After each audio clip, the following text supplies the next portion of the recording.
반갑습니다, 여러분. 오늘은 요한계시록 10장입니다. 하나님의 일을 받지 않은 사람들에 대한 5번째 나팔, 6번째 나팔의 징조들을 살펴보았습니다. 인을 받지 않았다는 것은 도장 찍히지 않았다. 도장을 찍었다는 것은 계약이 체결되었다, 내 것이 되었다, 이런 뜻이니까요. 쉽게 이해한다면 하나님에게 속함 받지 않은 사람들, 이렇게 이해하시면 좋겠습니다. 5번째 나팔이 불 때 황충이 나타나서 세상 사람 3분의 1에게 죽을 것 같은 고통을 안겨다 주었죠. 6번째 나팔이 불려졌을 때는 2만 만의 마병대가 나타나서 세상 사람 3분의 1이 죽임을 당했습니다. 그리고 그 정도와 규모도 점점 더 심해지는 것을 알 수가 있습니다. 그렇다면 7번째 나팔이 불려졌을 때 일어날 일들은 이제까지와는 비교할 수 없을 정도의 어마어마한 일들이 아닐까요? 그래서 우리는 기대감을 가지고 그 다음 장 10장을 펼치게 됩니다. 그런데 10장을 펼치면 7번째 나팔이 불려지는 이야기가 아닙니다. 전혀 다른 스토리가 시작이 되죠. 이른바 중간 광고입니다. 중간 광고의 중요성 이미 말씀드렸죠? 꼭 전해야 될 메시지, 알았으면 하는 메시지를 드러내실 때 이 기법을 사용하신다는 것. 함께 살펴볼까요? 내가 또 보니 힘센 다른 천사가 구름을 입고 하늘에서 내려오는데 그 머리 위에 무지개가 있고 그 얼굴은 해 같고 그 발은 불기둥 같으며 그 손에는 펴놓인 작은 두루마리를 들고 그 오른발은 바다를 밟고 왼발은 땅을 밟고 사자가 부르짖는 것 같이 큰 소리로 외치니 그가 외칠 때에 7 우레가 그 소리를 내어 말하더라. 새로운 등장인물이 있습니다.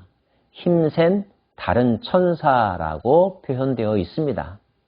근데 이 등장의 배경과 장면들을 보면 그리스도가 아니신가 생각이 들 정도로 웅장하고 신비스럽기조차 하다는 것을 알 수가 있죠.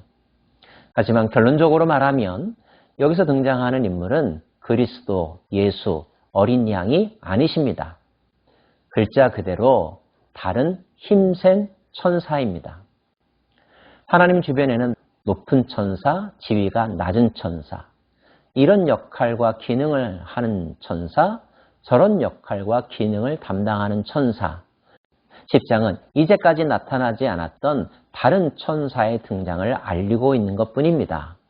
그 등장의 모습을 보면 아주 높은 지위의 천사가 아닐까 하는 생각은 하게 되죠. 내가 본 바 바다와 땅을 밟고 서 있는 천사가 하늘을 향하여 오른손을 들고 세세토록 살아계시니 곧 하늘과 그 가운데에 있는 물건이며 땅과 그 가운데에 있는 물건이며 바다와 그 가운데 있는 물건을 창조하신 이를 가리켜 맹세하여 이르되 지체하지 아니하리니 7째 천사가 소리내는 날 그의 나팔을 불려고 할 때에 하나님이 그의 종 선지자에게 전하신 복음과 같이 하나님의 비밀이 이루어지리라 하더라.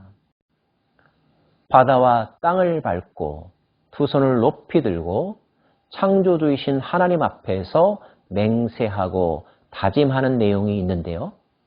그 내용은 더 이상 지체하지 않겠습니다. 7번째 나팔이 불려질 때에 하나님의 복음의 비밀이 드러날 것입니다. 이루어질 것입니다. 하는 것이었습니다. 마지막이 임박해 왔음을 알 수 있는 대목이죠. 그런데 그때 요한에게 음성이 들렸습니다. 하늘에서 나서 내게 들리던 음성이 또 내게 말하여 이르되 내가 가서 바다와 땅을 밟고 서 있는 천사의 손에 펴놓인 두루마리를 가지라 하기로 내가 천사에게 나아가 작은 두루마리를 달라 한즉 천사가 이르되 갖다 먹어버리라.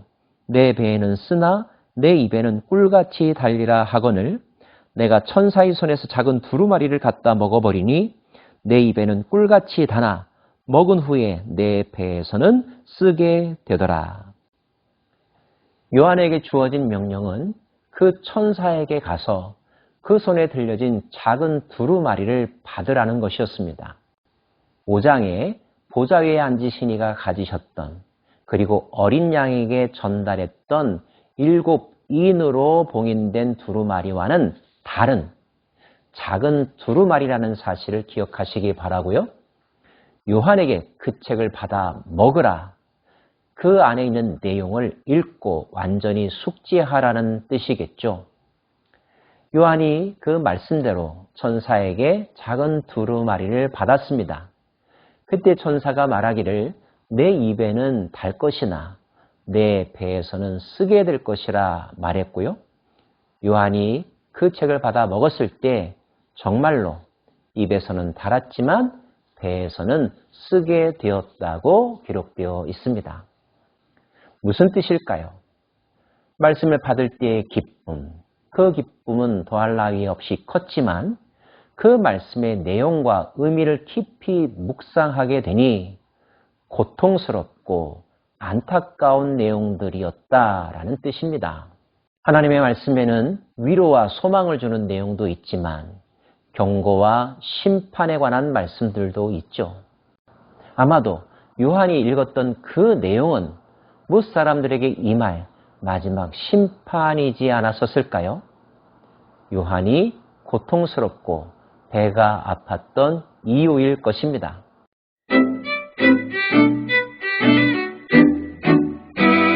요한이 그렇게 했을 때 천사가 요한에게 말합니다.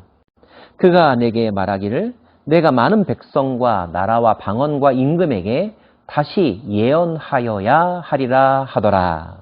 이 말은 요한에게 사명을 다시 확인해주고 사명에 충실하라고 명령하고 있는 것입니다. 또 하나의 의미도 이 말씀 속에 내포되어 있는데요.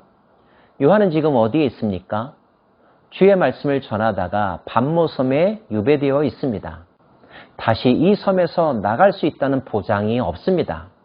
그대로 죽는구나 생각했을지도 모를 일이죠. 그런 그에게 많은 나라와 백성과 방언과 임금들에게 예언해야 한다고 하는 말은 네가 이곳에서 풀려날 것이다. 그리고 그때 너는 계속하여서 하나님의 비밀을 모든 사람들에게 알려야 할 것이다. 밤모섬이 내가 죽을 곳이 아니라는 것도 포함하고 있는 말씀이죠. 여러분, 부활하신 예수께서 갈릴리에 있는 베드로에게 오셔서 내가 나를 사랑하느냐 물으시고 내 양을 먹이라 말씀하신 장면 알고 계시죠? 시리에 빠져서 모든 것을 포기하고 본업으로 돌아갔던 베드로에게 다시 사명을 불러 일으키시고 교회의 리더로 세워주시는 장면. 그 장면과 오늘 말씀은 비슷한 의미를 담고 있습니다. 종합한다면 마지막 7번째 어떤 사건이 일어나기 전에 반드시 해야 할 일, 잊어버리지 않고 꼭 해야만 한다고 강조하신 말씀의 내용은 예언하라, 전하라. 그래서 한 영혼이라도 살려라. 심판에 이르지 아니할 수 있도록 그들을 주께로 돌아오게 하라고 하는 사명을 요한에게 그리고 교회에게 강조하고 계신 것입니다.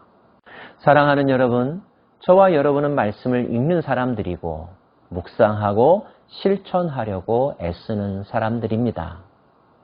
세상의 마지막이 가까이 왔다는 것 늘 품고 있는 마음이죠.